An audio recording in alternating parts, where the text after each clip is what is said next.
दिमाग और मन को चुस्त रखने के लिए शरीर को थकाना बहुत ज़रूरी होता है। ये तो हम सभी जानते होंगे, क्योंकि जब भी हम कोई खेल खेलते हैं या कोई शारीरिक गतिविधि करते हैं तो हमारा मन चुस्त हो जाता है, हमारा दिमाग तेज हो जाता है, सक्रिय हो जाता है।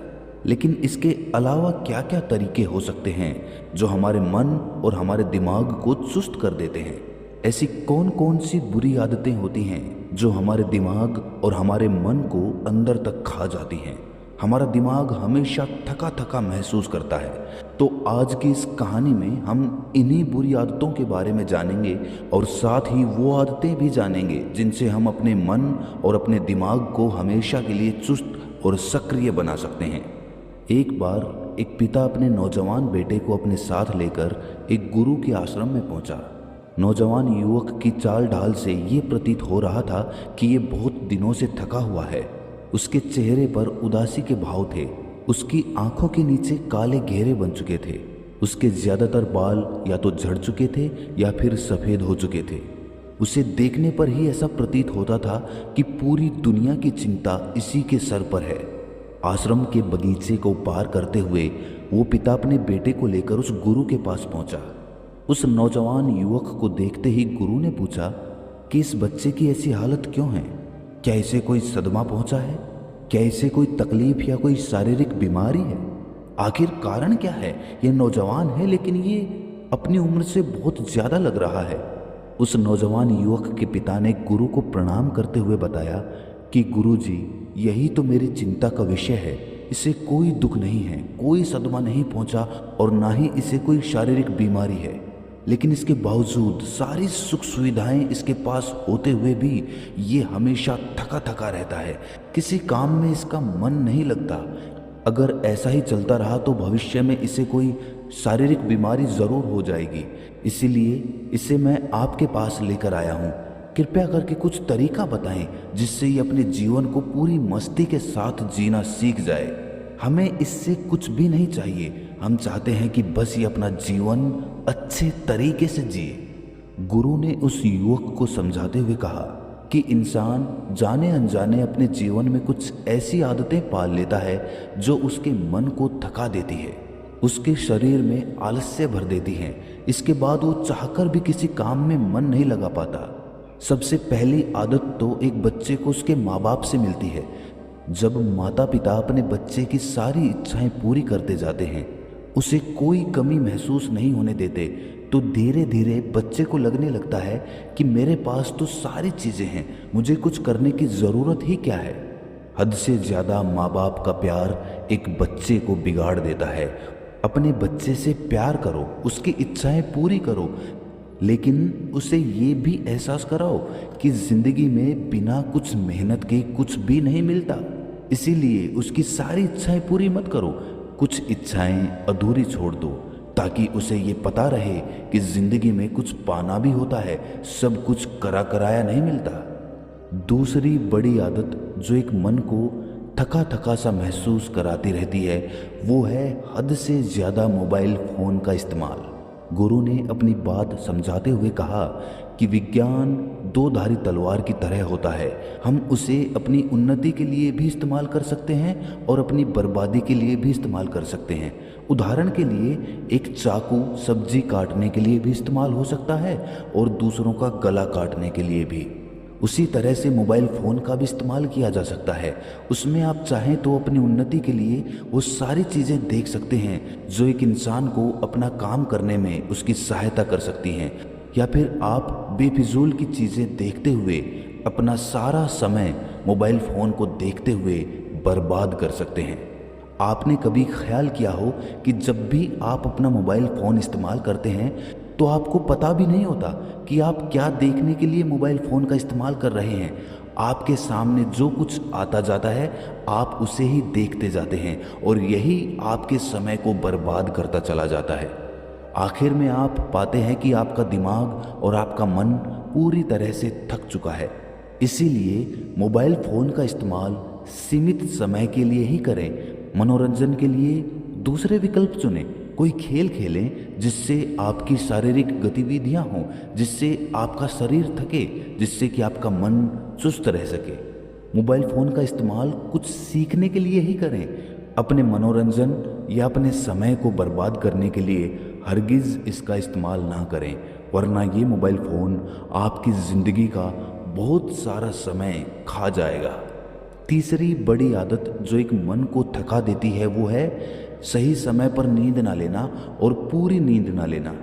कुछ लोगों की तो काम की वजह से मजबूरियां होती हैं कि वो रात में देर तक जगते रहते हैं, लेकिन कुछ लोग यूं ही बेवजह या तो मोबाइल फ़ोन को देखते हुए या किसी से बात करते हुए अपनी रात्रि का बहुत सारा समय यूं ही बर्बाद कर देते हैं।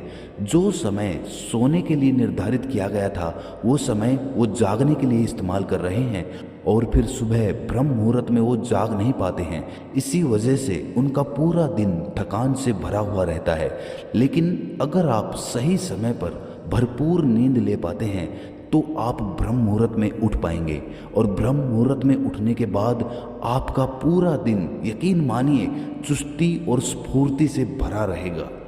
चौथा बड़ा कारण जो आपके मन की थकावट का कारण बनता है वो है एक लक्ष्य निर्धारित ना होना। अक्सर लोग दूसरों से प्रभावित होकर अपने लक्ष्य बदलते रहते हैं। अगर किसी दूसरे आदमी ने किसी काम में सफलता हासिल कर ली तो हम भी उसी काम को करने के पीछे दौड़ने लगते हैं। हम ये भूल जाते हैं कि हमारा हुनर कुछ अलग है और जब आप दूसरों से प्रभावित होकर कोई काम करने लगते हैं तो आपको उसमें सफलता नहीं मिलती और कुछ समय बाद आप निराश हो जाते हैं। ऐसे ही दो चार कार्यों में असफल होने के बाद आदमी को लगता है कि मेरे अंदर कुछ भी हुनर नहीं है, मैं किसी काम के लिए नहीं बना, और उसके बाद उसका किसी काम को करने में दिल नहीं लगता। अगर कोई आदमी अपनी रुचि और अपने हुनर के हिसाब से अपना लक्ष्य निर्धारित करता है तो वो जीवन में कभी भी नहीं थकेगा। वो काम उसके लिए मज़ा बन जाएगा, उसके लिए ध्यान बन जाएगा और वो उस काम को बड़ी स्फूर्ति के साथ जीवन भर करता रह सकता है। गुरु ने पांचवी बड़ी आदत के बारे में चर्चा करते हुए बताया कि जब इंसान सस्ते मनोरंजन ढूंढ लेता है तो भी उसका मन थका थका महसूस करने लगता है। सस्ते मनोरंजन जैसे कि मोबाइल फोन्स, काम वासना इत्यादि, जब भी आदमी इनकी गिरफ्त में आता है और शारीरिक गतिविधियां छोड़ देता है, शारीरिक मनोरंजन छोड़ देता है, शारीरिक मनोरंजन यानी कि कोई खेल जिससे हमारे शरीर में से पसीना निकले, हमारी ग्रंथियां फिर से जाग उठें, चुस्त हो जाएं, इसीलिए सस्ते मनोरंजन की बजाय ऐसे मनोरंजन चुने जिसमें आपको शारीरिक श्रम करना पड़े। छठी बड़ी आदत के बारे में जिक्र करते हुए गुरु ने बताया कि जो इंसान दूसरे की उन्नति से जलता है, ईर्ष्या करता है, वो इंसान अपने आप का अंदर से पतन कर लेता है। किसी करीबी इंसान को कामयाब होते देख या तो हम उससे प्रेरणा ले सकते हैं या फिर उससे जलन पैदा कर सकते हैं। ये हमारे ऊपर निर्भर करता है। इसीलिए दूसरों से जलने की बजाय उनसे प्रेरणा लेना सीखें। प्रेरणा लेकर उनसे भी अच्छा काम करने के लिए खुद को प्रेरित करते रहें। जले मत, ईर्ष्या मत करें। ईर्ष्या मन का घाव होता है जो हमारे मन को अंदर से खा जाता है। सातवीं बड़ी आदत जो हमारे मन को, हमारे दिमाग को निचोड़ कर रख देती हैं वो है हमारे खाने पीने की आदत। आजकल लोग ऐसी ऐसी चीज़ें खाते हैं जो हमारे शरीर के लिए बिल्कुल भी लाभदायक नहीं होती हैं। ज़्यादा तला हुआ खाना, बाजारू खाना हमारे शरीर को फायदा पहुंचाने की बजाय नुकसान पहुंचाती हैं। सिर्फ अपनी जीभ के स्वाद के लिए आप अपने शरीर को कुर्बान कर रहे हैं और अगर आपका शरीर एक बार अस्वस्थ हो गया तो आपका मन और आपका दिमाग हमेशा हमेशा के लिए थका थका महसूस करते रहेंगे। इसीलिए अन्न खाएं, फल खाएं, हरी हरी सब्जियां खाएं।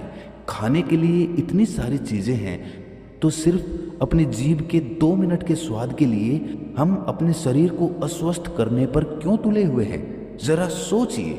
अच्छा खाना खाएं, स्फूर्ति में भरे रहें, चुस्ती में भरे रहें। आखिरी बड़ी आदत के बारे में चर्चा करते हुए गुरु ने बताया कि जो लोग अपने भविष्य या फिर अपने अतीत में अटके होते हैं वो लोग आज में कभी भी नहीं जी पाते हैं और जीवन तो आज में जीने का नाम है।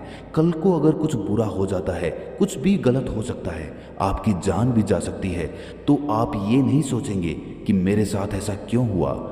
आपको वो पल याद आएंगे जो आपको जीने के लिए मिले थे, जो आपने गंवा दिए, ऐसे ही बर्बाद कर दिए चिंता में, फिक्र में। और वो फिक्र किसी काम की नहीं थी, क्योंकि किसी पल भी कुछ भी हो सकता है। चाहे हम कितनी भी योजनाएं कर लें, चाहे अतीत के बारे में कितना भी सोच लें, हम उसे बदल नहीं सकते हैं। और जिस चीज़ को हम बदल नहीं सकते हैं, जो हमारे हाथ में ही नहीं है, उसके बारे में सोच सोच कर हम अपने आप को क्यों बर्बाद कर रहे हैं।